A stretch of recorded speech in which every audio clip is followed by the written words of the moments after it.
Nagbabalik ang PTV Balita ngayon. Inirekomenda na ng komite sa Senado ang permanent ban o tuluyang pagbabawal ng Philippine Offshore Gaming Operators o POGO sa bansa.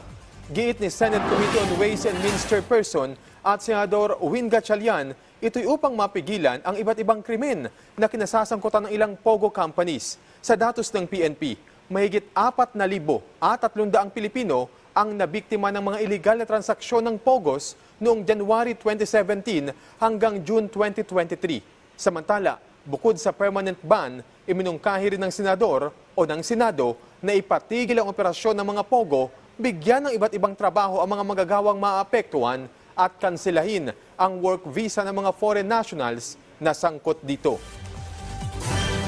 Samantala, tiniyak ng COMELEC na papayagan nilang magpatuloy ang distribusyon ng fuel subsidy sa PUV drivers bilang exemption sa spending ban, kaugnay sa barangay at sangguniang kabataan elections. Ayon kay COMELEC Chairperson George Garcia, hindi na nila patatagalin ang paglalabas ng exemption sapagkat kailangan ito ng ating mga kababayan, lalong-lalo na ang mga nagmamaneho sa pampublikong sasakyan.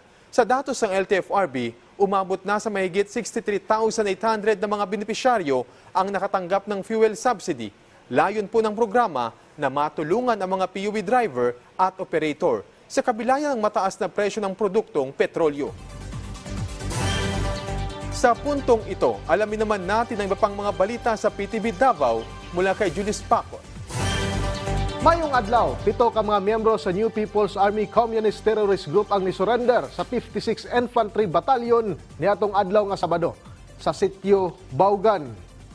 Sa Sitio Baugan, Barangay Palmahil, Talaingod, Davao del Norte. Kini sila alias Fernando, alias Rustum, alias Sarmontano, alias Adolfo, alias Agata, alias Rica ug alias Andrew. Ang 7 pulos mga miyembro sa Centro de Gravidad Pedler Sub-Regional Committee 2 nga sakop sa North Central Mindanao Regional Committee nga naga-operate diha sa border sa Bukidnon ug Talaingod.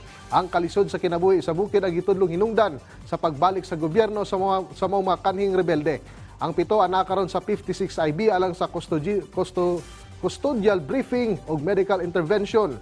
Di nakatakda sila nga endorso aron maka-avail sa Enhanced Comprehensive Local Integration Program kon ECLIP. Sa datos sa 10th ID gikan January 1, 2023, aduna nay 77 ka regular NPA members ang misurrender.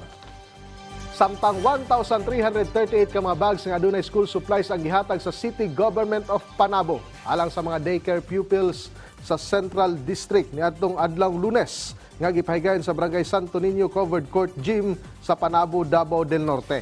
Among pagpanghatag og bags ug school supplies kabahin sa programang Tuloy Aral at Kaagapay sa Pag-aaral for Daycare Children nga nagahin og pondo ang LGU Panabo matag tuig alang sa pagpalit og mga gamit sa mga bata. Mapasalamaton ang mga ginikanan sa mga pupil saglit dakong tabang na kini alang sa ilang pag-eskwela. Og mao kadto mga nag-unang mga balita gikan nini sa PTV Davao. Ako si Julius Pacot. Mayong adlaw. Daghang salamat, Julius Paco. At yan po ang mga balita sa oras na ito. Para sa iba pang updates, i-follow at ilike kami sa aming Facebook at Twitter sa @PTVPH. Ako sa Alan Francisco. Magandang hapon.